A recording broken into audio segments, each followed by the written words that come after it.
Good everybody, welcome to Theonos live training, and today we are so excited. We have Tilesia Colyn here with us. Tilesia, welcome. Thank you very much, Albert. Thank you for having me. It's so nice for us to have you. For those of you guys who are new to our channel, the word Theonos means the mind of God, and we are focused on theology and psychology, helping people with their mindset and their emotions and how it can help them to fulfill their call and to fulfill their purpose. Tilesia, before we go on, can you please tell us a bit about yourself and what you do? Yes. So at the moment, I'm a life coach. I specialize in inner healing. I take people from a place where they feel stuck, for example, to a place where they can live their most beautiful, joyful life from the essence and from a place of wholeness. And in this process, I journey with people, I give them new tools, I introduce them to lots of new and interesting and creative ways to really live a better life, to have a beautiful mindset, um, and to make better choices at the end of the day. So that's a little bit about what I do. Apart from that, I do writing, and I'm also a mediator in family law, and yeah. So for now, that's enough. Great. Just tell us quickly if people want to know more about you, or if they want to make contact with you and know more about your services, where can they contact you? So they can contact me at 079 490 2991. My telephone number is a WhatsApp business call. So you can contact me there, or you can send me an email, and you can also check on Facebook. I'm sure you'll put my TCF Holistic Solutions details on the link here. Okay, great. So we will have everything on the screen right now where you can contact Tilesia. And yeah, I want to encourage you guys to talk to her. And your services are available online. So anybody can contact you, right? They don't have to be in a certain or specific city. Am I correct? Oh, definitely. Anywhere and all over the world. I have many clients abroad as well. So yes. Okay, that's perfect. So today we're going to speak about specifically about relationships. And we're going to speak about connection and conflict in relationships. Last week, I did a message on, sometimes people think when they don't have 100% peace, they're not in the will of God. And we actually spoke about the story of Paul, where he said, where it's in 2 Corinthians 2, where the Bible says God has opened a great door for him in Troas, but because he was worried about Titus, he didn't have peace of mind and couldn't go into the will of God. So I think a lot of times a person cannot go into the will of God because, of things like fear, things like anxiety, things like worry. And I think we've been taught so many times, if there's not 100% peace, if there's not 100%, this good feeling, you're not in the will of God. And I want to ask you this question when it comes to relationships, and I don't want to limit it to romantic relationships. I want to say, when it comes to friendships, when it comes to business relationships, romantic relationships as well. Sometimes there are disagreements and stuff, and sometimes when there are disagreements and things like that, it does feel like we are not connected. And I think a lot of people might feel, because there's disagreement, because there's sometimes a disconnection, maybe I'm not in the will of God. Can you maybe elaborate your thoughts on that?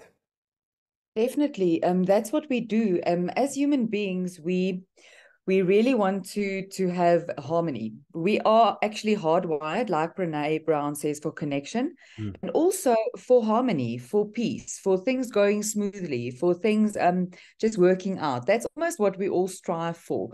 However, what we tend to forget is that we live in polarity. We live in a life that is, it's dark and light, soft and hard, good and bad. And in that polarity is connection. And I don't want to say conflict as much, or at least I can say conflict because I don't want to use the word disconnection. Disconnection is an illusion. We can never be disconnected from anybody. Even me sitting here and you in Bloemfontein, we're connected. Mm. Even myself here, as I'm now, and some of my clients in Switzerland, for example, we're connected. Mm. Even myself and my father who's passed away, in a sense, we're connected. There will always be a connection because of God. Mm. God is the big connector. God is love. And if there's love, there's connection, definitely. However, we sometimes feel that when there is disconnection, Mm. that there isn't love anymore. The first thing we need to realize is there's no disconnection. It's just uncomfortable. That's good. It's what it is. It's uncomfortable because we often find ourselves in relationships where we end up with a person, either a partner or even a colleague or a friend, who's going to trigger us. They're going to bring out that parts in us that needs healing. So, for example, if you're a selfish person, you will meet people in your life that will trigger that part of you to give a little bit more. You're going to feel uncomfortable, and you may even have fights over it. And then that fights, if it's conducively used and if it's operated from love, will bring connection about. However, if you don't have the tools and you don't know how to communicate properly, you will remain in the discomfort and you will begin to believe the illusion of disconnection. Does that make sense? 100%. I want to know how important is it, and how often does it happen? I don't think I work with couples per se as much as you. Actually, I don't know how much you work with couples. I know I work more in groups. I don't really work with individuals or 2-on-2 that much. But how often does it happen? Because I do think taking responsibility is a very important thing. You know, when you are triggered, it's important to say, I'm triggered. You know, it's something within me, and not always, you know, it's your fault or their fault. It's not me, it's you. How often does it happen that people say, you know, I'm the problem, but I have to take responsibility, and how much do they blame, and what are the dangers of blaming? Well, the dangers of blaming, I believe, is legio. There's a lot of things going wrong when you start to blame, because for one, you're not going to take responsibility, and then if you don't take responsibility, you're not going to grow. And if you're not going to grow, you're not going to be able to heal or to become your best self and to become the version of your best self. The most important thing in a relationship is to become whole within yourself. When you're whole, when you're healed, when you are content, when you live and walk in love, you can be in almost any relationship and you can be triggered and you can realize, is this trigger because I still need to do a bit of work? Often the answer is 100%. And you'll tell me, no, it's that person's fault. You know, they did this wrong or they did this wrong. There still remains an element of taking responsibility. To ask yourself a question, for example, well, what part of me allowed that type of behavior towards myself? Maybe if you're in an abusive relationship, or you've been in an abusive relationship, or with a person who has narcissistic tendencies, ask yourself, instead of blaming them and saying they this, they that, ask yourself, what part of me allowed myself to be in that kind of relationship? I'm not talking about severe abuse and domestic violence and so forth. We need to just have those clear lines as well and not get blurred, you know. But for the most part, any relationship in life will trigger you. And every good relationship in life will trigger you more. Because it's as if life has this agenda, and the agenda is not to have you happy at all. The agenda is to have you whole. So life will send people on your path who will trigger you, so that you, as a conscious being, can ask the question, okay, I'm being triggered. Is it solely this person's fault? It can never be. Because no relationship in life, especially a marriage, is a problem to solve. No relationship is a problem to solve. And no person in life is either right or wrong. Because look at this. You look at something and you see it completely different than I do. That doesn't make you wrong. And that definitely doesn't make me right. So we need tools. We need relational accountability, which means we need to take about accountability for what we put in our own relational space. And I often tell the clients who come to see me, partners, you know, in marriage or in relationships, I often ask them, what do they want in the space between them? And then they'll say, often it's what they want from the other person. And then I'll ask, so how much are you bringing into it? And then there's a light that goes on, because we need to take relational accountability. If your relationship sucks, then it's mostly because you are sucking at it. Yes. You can't blame the other person. You cannot. Change begins with me. And I know these are harsh words, but we cannot sidestep this. Change begins with me. If I change, the relationship will look better. Or the relationship will end, because you'll realize that this isn't for me, because this isn't serving my highest purpose. That's the first part. And then just the last part about blaming. If you blame someone else, you're in your ego. You blame, you criticize, you judge, you're in your ego. Whereas when you're in your soul and when you're really committed to a relationship with a person, you have their highest interest at heart. You don't want to hurt them. You don't want to blame them or criticize or judge them, because you know very well that whatever they do, you can maybe do 10 times worse. That's good. There's something you said, and I want you to elaborate on it, because you said it kind of like quickly and you moved on, but it's something that really kind of like hit a light bulb in my head. You said if you are in a healthier relationship, it's almost like you will be triggered more. Yeah. Why is that? There's this concept in Imago, IMAGO, Imago, which is a relationships therapy, and it's a beautiful technique that is used to help couples communicate effectively through way of a dialogue. And what Imago's methodology basically is that you will fall in love with a person who will trigger you the most. Whenever you trigger, yeah, I know it. That's why we fall in love, right? We fall in love, and falling in love is almost life's kind of cruel way to keep us blind, so that when we connect it, the power struggle can start. Because somehow life knew that if we weren't in love, we would never want to be with this person because they trigger us. The concept is that you choose your best healing agent amongst all these people on earth. You kind of have about 6 to 7 imagos, not even that many. And through that, you choose that one person who's going to really trigger you. Because at the end of the day, they are your best healing agent. Throughout this power struggle, you can either move into deeper connection if you've got the tools, and if that person is healthy.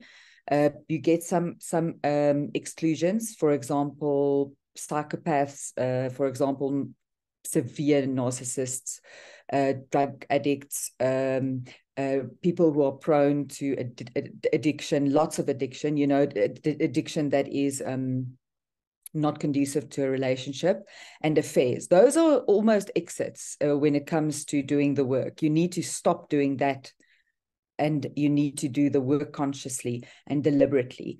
And had that being said, this person, you choose them because they almost resemble your mother or your father, who gave you the least of what you needed. So if you were really rejected as a child, you will meet somebody who kind of tends to make you feel rejected in a sense. And then the power struggle starts and the trigger starts. And then that's where the real work needs to happen, with conscious communication. I want to ask 2 questions, but I'm going to answer the one first, and then I'm going to go to the other one. I must just okay, I'm going to ask both. Is it okay? I'm just afraid I'm going to forget. Okay. So the first one is, how many do you think it happens in Christian relationships? Because sometimes we hear a teaching that if you don't have peace, it's not God. That you kind of meet somebody that triggers you, but because you are triggered, instead of dealing with yourself, you say, well, because I don't have 100% peace, this is not God, and you break up. That's the one question. And the other one, and you can maybe mix the two a bit, what's the difference between meeting your imago that triggers you, or meeting a real toxic person that triggers you, in the sense of, here I with the imago I have to stay, although I'm triggered. With the toxic person, I have to get out. Yes. Okay, to answer your first question pertaining to peace, as we know, God is the author of peace and not confusion. Okay, so we need to clearly separate when we are in peace or if we are in confusion. And I believe this is unique for each and every individual out there, and especially when you have a relationship with the living God and you are newborn and you've got the Spirit in you, and Holy Spirit is there to guide you. you will get warning signs, you will get scripture, you will get word, you will get a feeling. We call it a gut feeling sometimes, and often a gut feeling is our guardian angel, or guardian angels, or Holy Spirit then at least, who wants to make you aware of certain things. The thing is, if you're healthy and if you're whole, and if you have your highest best interest at heart, and if you know yourself, and if you're not really, how can I say, one of those people who need to be in a relationship, who can't be alone, who just cannot sit at home because they need to be with people constantly, they need to be filled with other people and other things. If you're not like that, you will most probably easily detect when the peace is disturbed by a warning sign from Holy Spirit. And then sometimes we're in relationships where there's pure conflict, where the peace is not taken away. God says that there's no fear in love. There's no love. What is it? No fear in perfect love casts out all fear. Yeah. Right? So if perfect love casts out all fear or anxiety, or the maybe say the peace that we don't have, then we have to go and ask ourselves again, so what is this? Is this normal conflict? Is it something that we can work through? Can we have a dialogue about this? Is it something that you are holding a mirror for me to grow? Is it just a normal trigger? Is the foundation of our relationship so secure that we know that we've got that peace, and that whatever sprouts from that is pure conflict? Because get this, we'll have conflict. Conflict is growth knocking at the door. That's what it is. It's growth knocking at the door. However, second question that you asked, when you're in a relationship with a person who has a mental illness, or a person who has a personality disorder, or a person who is abusive, or a person who cheats and lies, who's a pathological liar, and so forth, it's going to be challenging. It's going to be challenging for you to say this is only conflict, because I bet you from the beginning you knew something was off. But because you didn't love yourself, because you didn't respect yourself, because you wanted to be with somebody so much, because you couldn't deal with rejection, because your inner child was hurt, because you had fear of abandonment, all of those things played into you then, the plural you, some of us, I know I did that once in my life, played into this relationship very well knowing that you shouldn't, because it's just going to be harmful. However, you didn't choose yourself. You chose to rather be in that mess because it's better than being alone, or feeling rejected, or feeling not chosen, or not good enough. Does that make sense? Yeah, I was listening to someone today called Kiyomi Faye. She has this channel called Awakening to Love, and she said that for a lot of people, especially when you say now if they grew up in a certain household, unstable relationship, we can almost say having a toxic person in their life can feel safer because it feels familiar, and the word Yes. and the word familiar and the word family comes from the same root word. And I also think it's part of that thing. It doesn't mean every single time it just feels good and feels familiar. This is the right relationship, and that's why I like what you said earlier. Sometimes the right relationship can trigger you a lot. Yes, no, definitely. Just a part about that. Our familiar love depends on who we grew up with as children. Some of us grew up in a house where we had two loving, caring, attentive parents.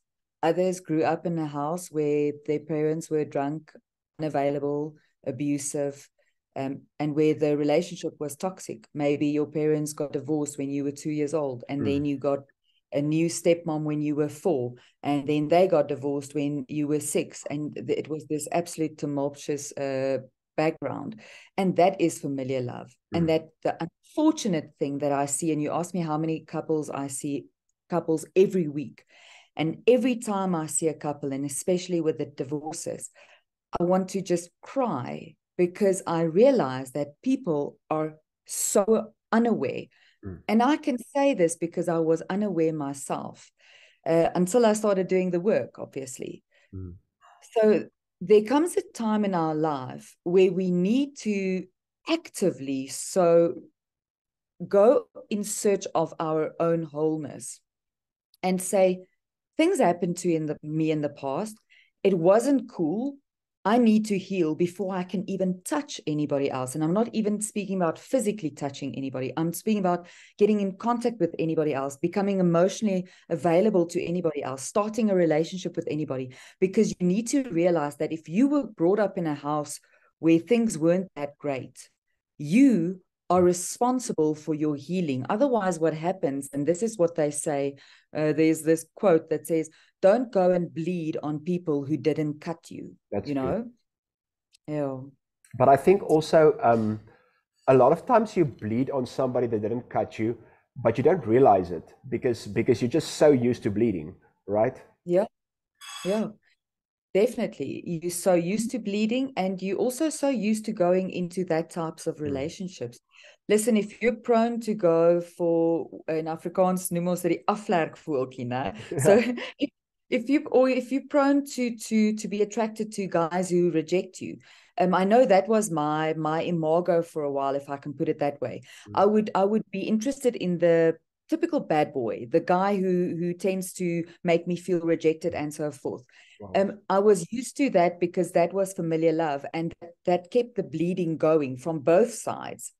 Until I started doing the work, that I realized that I don't want anyone close to me that resembles that, because I healed. So my familiar love and the concept of my familiar love from childhood changed because I went inside, did the inner child work, and I healed my inner child, So I know that if we're in conscious relationships, we can be conscious when there's conflict.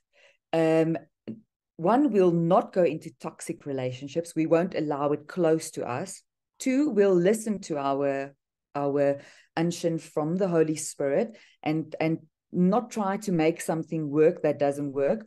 Three, we'll distinguish between peace, confusion, or peace and conflict, and know that if the foundation is right, that the peace that's disturbed for a while isn't disconnection, it's an illusion. It's just uncomfortable. And it's just an opportunity to grow.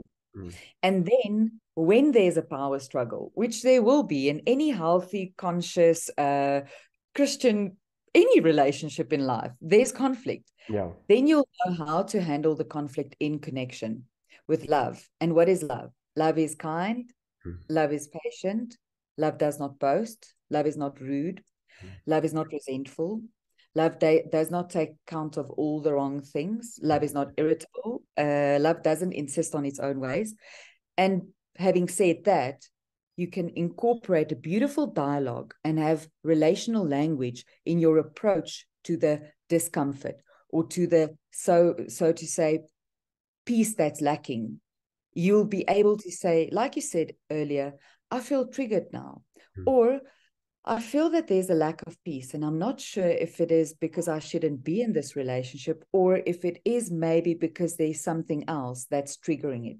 May I venture this with you without the other partner going, oh, well, so, you say I'm not giving you peace. No, no, it's not what I said. Yeah. I want you to hear again, Yeah. No. I want to ask this one last question. Before I do that, we're going to put Tilesia's information on the screen again after what you heard. If you want to decide to contact her, if you are in a couple, or maybe you're single, you want to contact her, I want to encourage you to do so. I also want to ask you to like and to subscribe to our channel. We are trusting God to get to 1,000 subscribers, and we are very, very close. So thank you for that. Tilesia, one final question I want to ask you. Can you give the people and myself some tools, practical tools on how to approach this topic? Yeah, I think just like I said earlier, where you take ownership of what you're feeling and you say, I feel. We know this. We know by now everyone on earth should know the I messages. I feel. I feel, and I call it the shotgun, just to remember, don't point someone, but I feel when you do this and this, not you are, I like that. Yeah. Yes, I feel disrespected when you leave the towels on the floor. Mm. And what it reminds me of is something in my childhood where I felt that I needed to do everything Mm. and there was nobody there that could help me. Something to that effect, conscious relational language.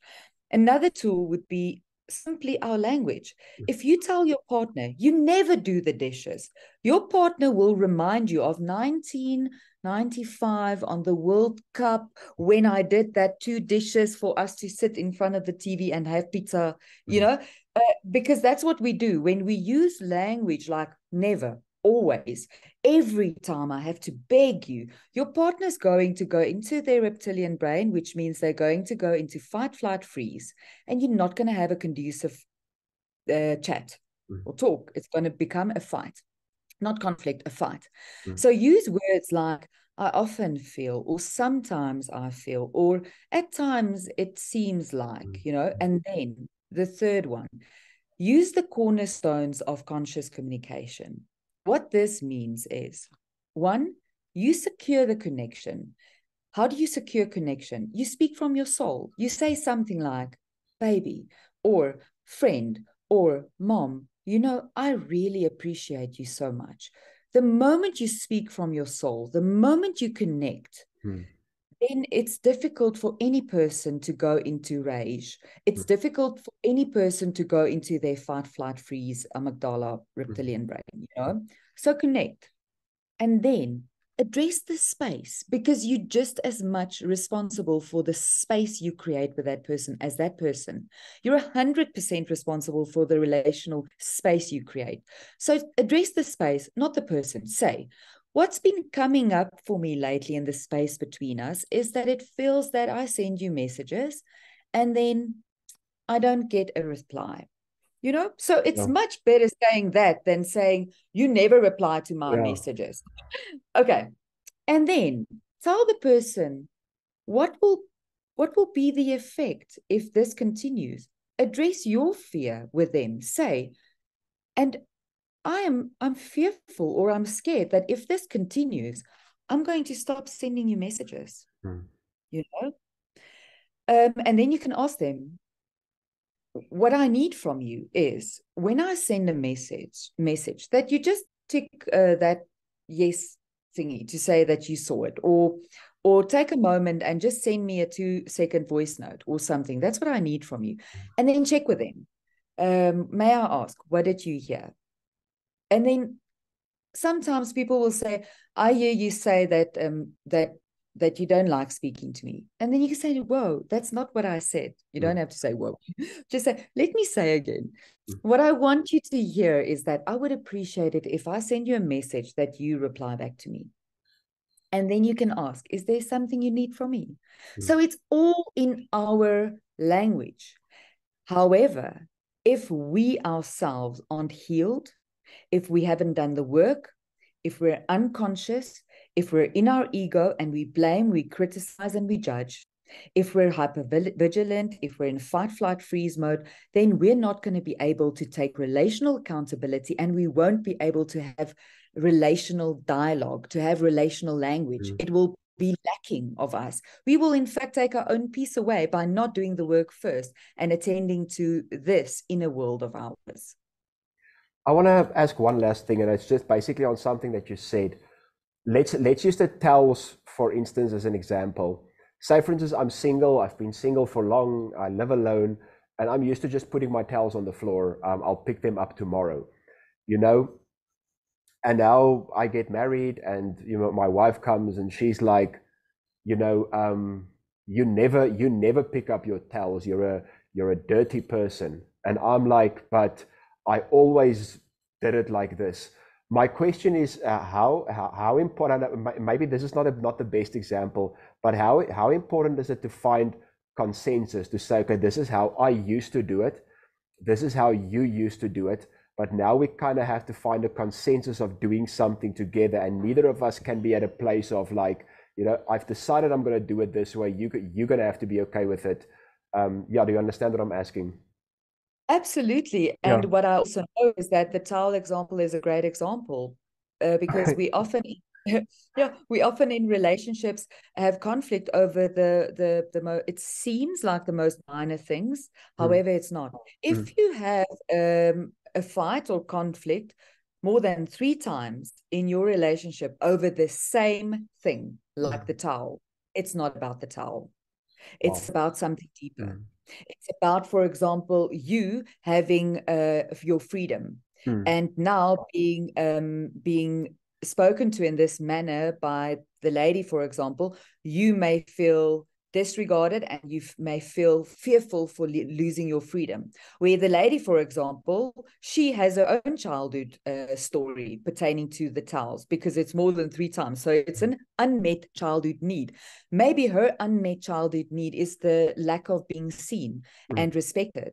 And now she sees this towel and she feels, you don't even notice me, you don't see me, you don't respect me. So it's everything to do with our inner story. It goes back to our inner children. It goes back to mm, those early memories, and the house we grew up in. So how do you address it? You need relational language, mm, because again, there's no right or wrong way.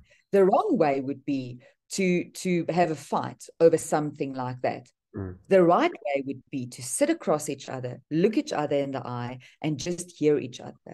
Because often, if you just mirror someone and you say, okay, so I hear you say that I never pick up my towels and I'm a dirty person, then the other person will think, oh yeah, what did I actually said oh, something, either harsh, or it's not so true, or I feel heard. mm, So it's important that we hear each other and stop thinking that relationships are problems to solve, that marriages are problems to solve, that there's a right or a wrong.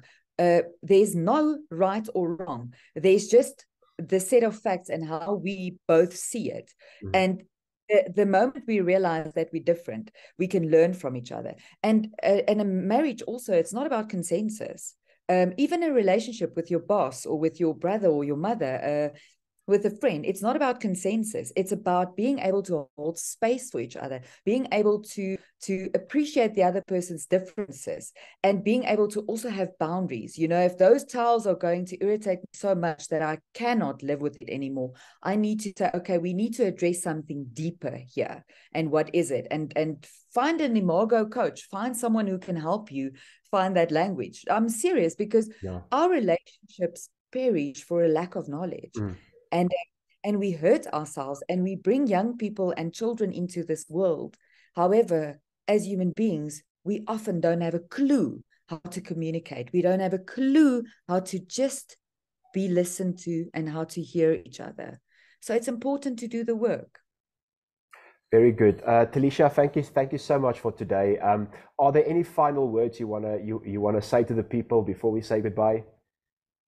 Yeah, I'm very passionate about this, Yeah, Albert. that's very good. I I am. love it. I am. And I really want to say heal. Heal yourself before you hurt people who didn't hurt you. That's very good. And it's reckless. It's reckless to go on with life and not heal yourself. You cannot find your acceptance, your worth, your happiness in another person. You cannot. So stop doing that. Stop going from one relationship to the other relationship and make babies and hurt people. Uh, Take responsibility, heal yourself, and then I believe the world will be healed if we can say, change begins with me. It's not about what the other person did. Mhm. It's change begins with me. Thank Very, you. very good. Thank you so much. This was amazing. Thank you so much, Tilesia, for being on our channel. And I hope we can do this again sometime, Yes, because I love this topic. And yeah, just thank you so much. And I do believe the viewers got a lot out of this. We really appreciate it. I hope so. Thank you, Albert. And thank you everybody for watching. We are so excited to see you guys again from Theonos. We love you and we'll see you soon again. Goodbye. Cheers.